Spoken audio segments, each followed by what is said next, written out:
So, were you working for Joey Brown when you were married? Yes, I think so. Hmm. Had you at that point abandoned all thoughts of being a singer? Had you at that point abandoned singing altogether? Oh, yes. Oh, yes. Hmm. And you Yes. were, did you, at what point did you realize that you really had a knack for writing comedy? I I guess Don was kind enough to assure me that I did have a knack for writing comedy. I was I worked with him for a year on Fib McGee and Molly, and later, ironically, after I had moved to Hollywood, the show moved to California, and but by that time I was, I think, with Rudy Valley, writing for Rudy Valley. Do you remember what it felt like the first time you heard an audience laugh at something that you had thought of? Oh yes, yes. It was a very pleasant experience. I was startled. I couldn't believe that I had really written that, but and that the audience found it enjoyable, but it was a wonderful experience, very fulfilling. Now, tell us about how you became a writer on the Rudy Valley Show. I heard through George Gruskin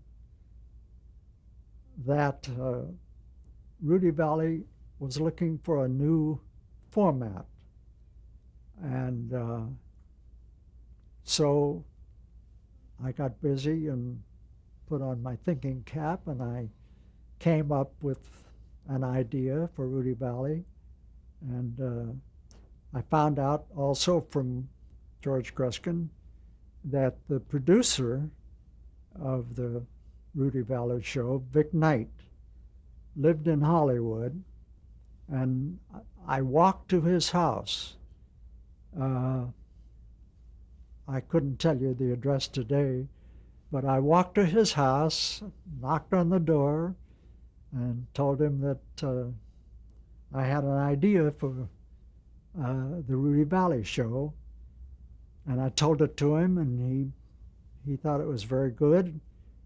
Rudy Valley, meantime, had also come up with a format, and so the Vic Knight submitted both ideas to the advertising agency, and they fortunately chose mine, and I was off and running. Tell us about that show. Well, it was a pleasure to write for someone as well known as Rudy Valley, and in his stock company, I guess you would call it at that time, was John Barrymore. And I was writing with Abe Burrows, and we did a lot of routines for John Barrymore, which turned out to be audience pleasers. And I've been fortunate in being associated with extremely talented people. Abe Burrows was a genius, in my opinion. And we enjoyed working together. We enjoyed doing routines for John Barrymore. And it was altogether a pleasure. Now, in 1942, America entered World War II. How did the war affect you? The Ruth and I had a child, our first child, our daughter Carol, was born before Pearl Harbor. She was she's responsible for my escaping the first wave of draft. Um, then George Burns pulled every string he could. The two fellows that I was working with on the George Burns show. Oh, I'm leaping time again. I'm the one who made I'm the sorry. leap. Go ahead. Rudy Valley wanted to take the show to New York, so we all went to New York, and we had a 2-week hiatus due to the Republican convention, I believe, which nominated Wendell Willkie. And during that hiatus, Rudy invited all of us to his lodge in Maine, which I had heard about but never dreamed I would get to see. And so Ruth and I were married then, and we spent very happy 2 weeks at Rudy's lodge along with the other writers on the show. And it was a great experience. And Rudy became an absolutely different person when we went as his guests on the train from New York to Maine, and he became, he was always rather aloof, especially from writers who were not considered to be A1 citizens in those days. But he was a very genial, charming host, and he personally saw to our pleasure and comfort, and his lodge was on the banks of a lake in Maine called Lake Kezar. And each lunch, we would go out on Rudy's motor yacht and have lunch. And he would show movies, and it was a wonderful experience. And as I say, Rudy became one of us. He was a charming, wonderful host. And then when we went back to New York and got into the routine of writing scripts, he reverted into the very proper. He changed. So you were back in New York now with Rudy Valley? Yes. So you moved from California back to New York? Yes. Okay. And Ruth and I took an apartment in New York. She would remember the location. I know it was handy to the subway for her. I was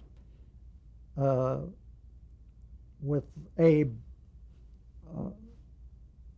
mostly in our apartment, and it became a little crowded. So Ruth learned to get on the subway and go to New York and going downtown. So how did your job with Burns and Allen come about? Ruth and I had been in Kansas City visiting our mothers, our families, and when we flew back to California, and as I recall, in those days, the plane landed in Glendale, it seemed to me. But anyway, wherever it landed, in Burbank or in Glendale, when we got off the plane, George Gruskin approached. He was waiting, and he says, "Congratulations, Paul, you are now writing for George Burns and Gracie Allen." And I said, "How did this come about?" And he said, well, you were recommended by the two writers that George has a lot of confidence in, Frank Galen and Keith Fowler. And I don't know exactly where George heard about me. Maybe it was through Rudy Valley, I don't know. But the magic of Frank and Keith saying he's a good writer, but you can't get him, and that was that was what got me the job. George says, I can't get him. What do you want to bet? So George got me. And an amusing thing that happened, I wrote to my mother, who I just seen in Kansas City in Independence, and I said, Mother, I am not writing for Rudy Valley any longer. I am now writing for George Burns. And she wrote a letter back saying, who writes for Gracie? She's the one with the funny lines. So Mother really never understood what I did. The fact that I would come home at night, for example, while I was working at the radio station, a girl singer and I had a program called the Crystal Gazers. And it was a singing program. And I would come home at night and write the program. And then, of course, being radio, we would read from the scripts. And she said to me one day, she said, you know, that girl you work with is very clever. No matter what you say, she always has an answer. And I said, Mother, that's what I do at night. When I'm writing, I write that. But she never quite understood the function of a writer. Many people do not understand the function of a writer. But that brought it home to me when she said, who writes for Gracie? What was it like putting on a radio show in the middle of a war? What was it like putting on a radio show in wartime? In wartime? Well, I was fortunate in that I was not drafted immediately. Frank Galen and Keith Fowler both were drafted, but there was always someone who was available to help. But I think that's when George learned to depend upon me more than he did any other writer at that time. I was with him for 10 years, and he considered me irreplaceable, shall we say, which made me very happy, because he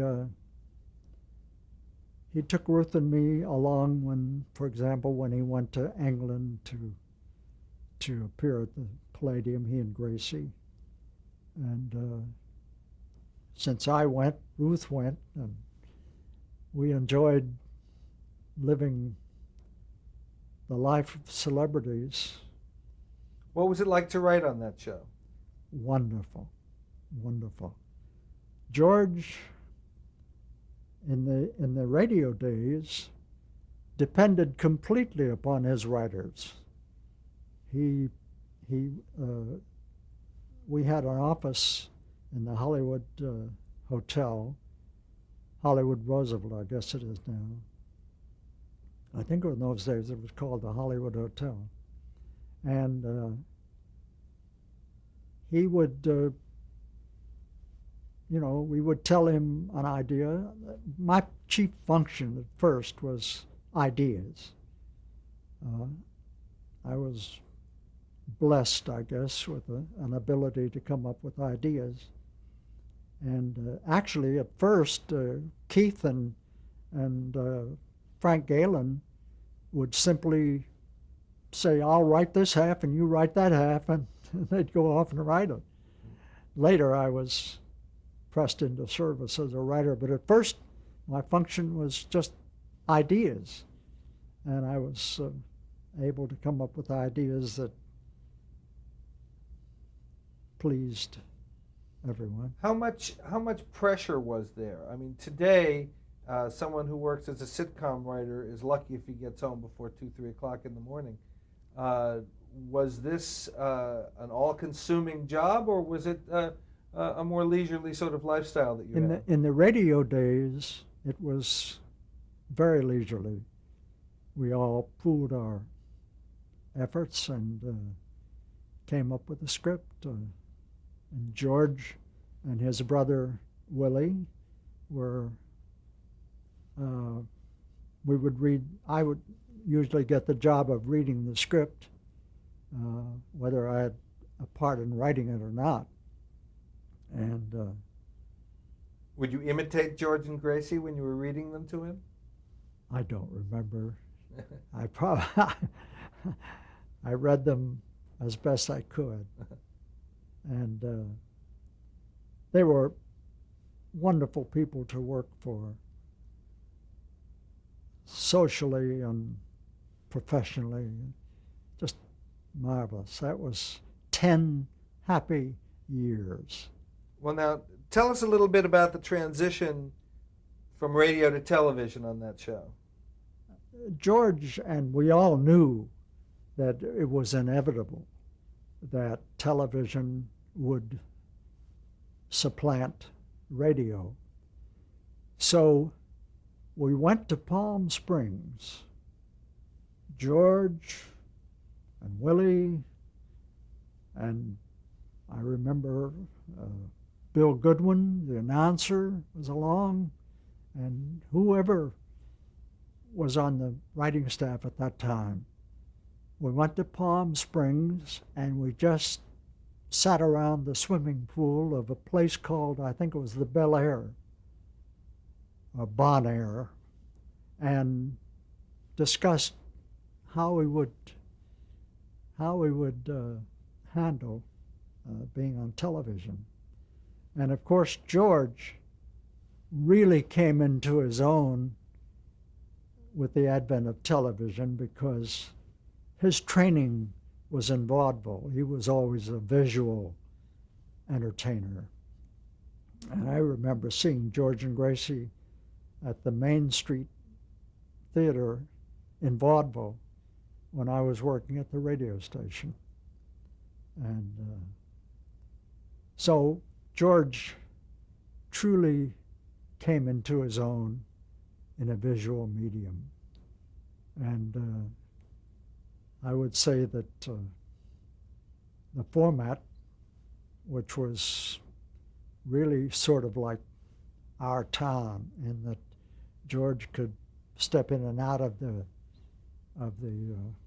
set and comment on what was going on and so forth, was marvelous. And it was a group effort, but I would say that George was the chief instigator of the format that became so successful. But that was one of the first radio shows to move to television. Who propelled that? Who really pushed moving the show from radio to television?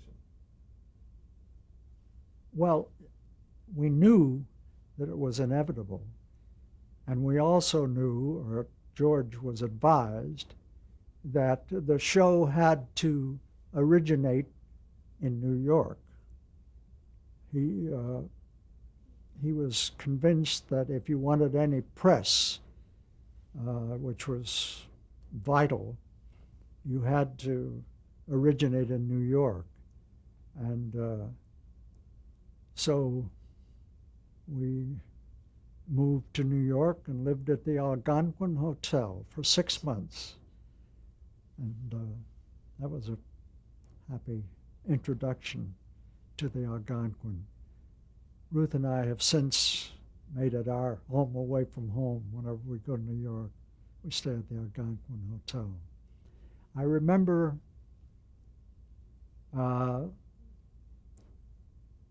through Bob Weisskopf, probably, or some other writer. We became acquainted with the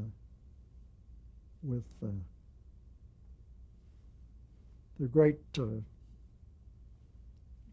comedian, names will jump my mind. Fred Allen. Fred Allen. I was an admirer of Fred Allen's, and so we got to know him through, I think, Bob Weisskopf.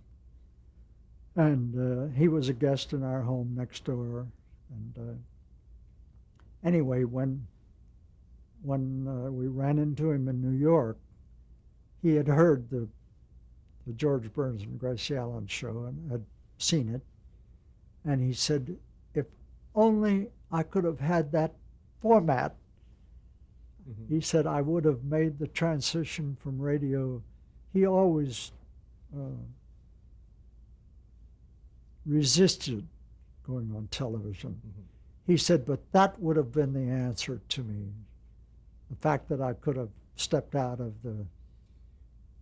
Do you remember the first television show, the first episode of Burns and Allen going onto television?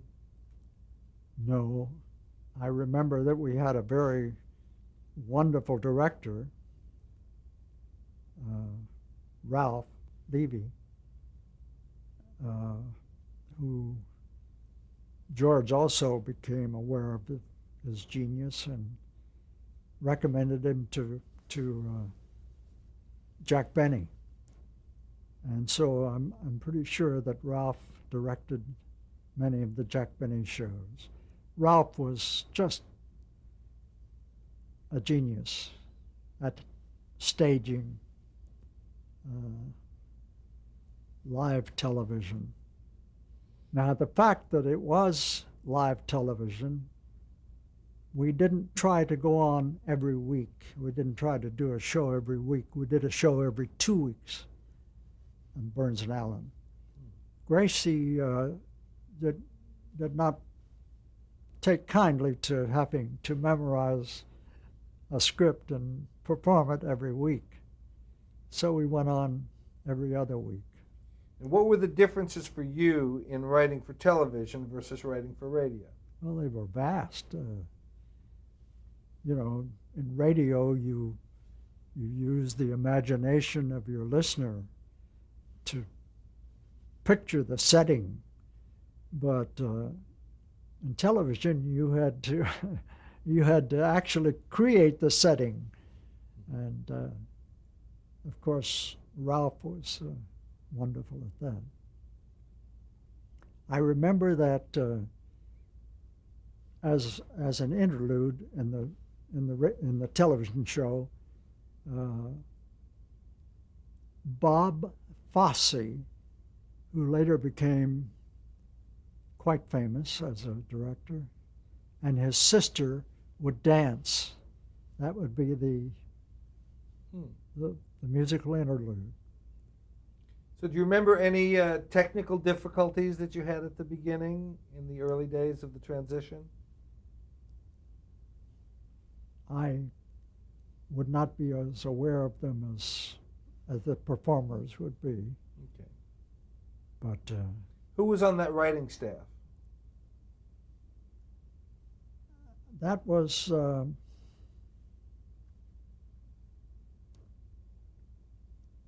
Sid Dorfman,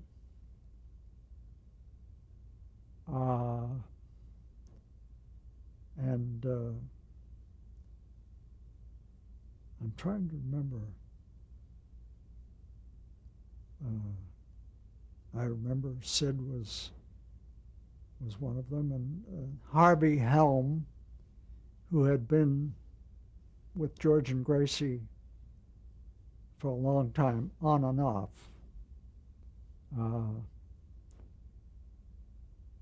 Harvey had a weakness for alcohol and was not always available, but he was a marvelous, wonderful, humorous man. In fact, George told me this story that in the early days, he had called a doctor in New York to get Harvey into a treatment center. And Harvey's sense of humor came into play. When the taxi cab carrying the doctor and Harvey arrived at the famous hospital in New York, Harvey jumped out and introduced himself as a doctor and said, "I have this alcoholic in the back seat who's going to claim that he's a doctor, but pay no attention. I'm the doctor." And so they grabbed the doctor, taking him into the famous hospital in New York. I can't think of it. What was the writing process like on that show? How were the plots created? Well, we all got together as we did in radio, and Willie Burns and Sid Dorfman and Harvey Helm, if he was there. I don't remember whether Harvey was with us. I'm not good at remembering names, but we would sit around and come up with the script. And of course, George played a much more active part in creating the television shows. But Gracie didn't.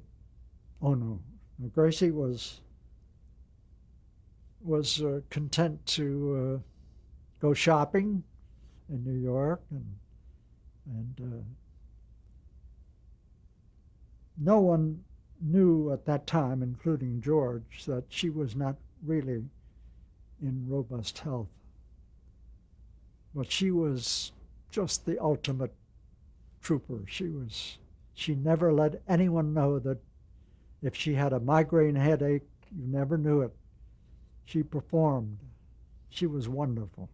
So, as I understand, only 6 episodes later, the show moved back to Hollywood.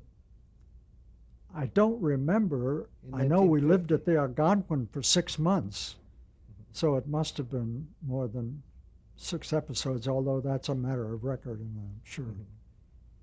What caused the move to Hollywood? I think Lucille Ball going to film was what encouraged George and Gracie to come back. And you wanted to move, right? Oh, of course. Of course. What's the comparison in the production facilities between Los Angeles and New York then? Well, as Hollywood became more and more the center of television as well as radio, they developed facilities, and it became easier to work from Hollywood. All right, they need to change tape now.